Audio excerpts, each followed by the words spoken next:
Higayon na naman ang paglagan mo sa matabo ba.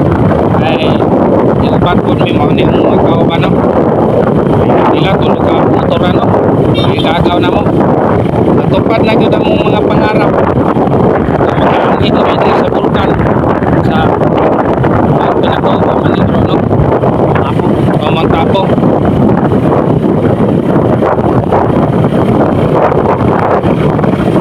Ano ni guys, duha ka oras na nidaganon daw. Oh, ano na oh.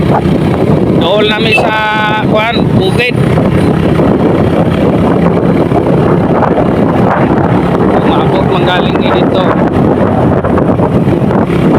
Salamat pe kay atay liguanan daw dito kining init. Nakaso-aso na muna kinibugnaw kayo. Dili wala may kuwan sa mga tagaw, dili may makaabot ni kay lugar ha. Mana na bukira oh.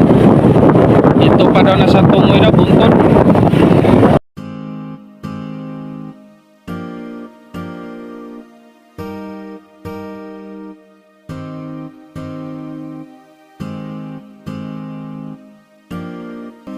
Sa larawan na lang mababalikan ang mga masasaya natin na nakaraan. At kung sakali na mapagbibigyan, pwede ba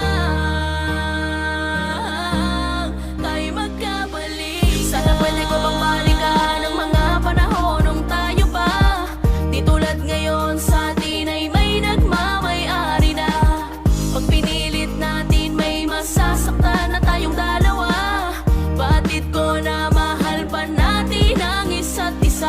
Sayang ang mga panahon, relasyon natin na umabot na ng ilang taon. Hindi sana tayo nahihirapan ngayon kung naging matatag lang sana tayo noon. Huli na para tayo'y magsisihan.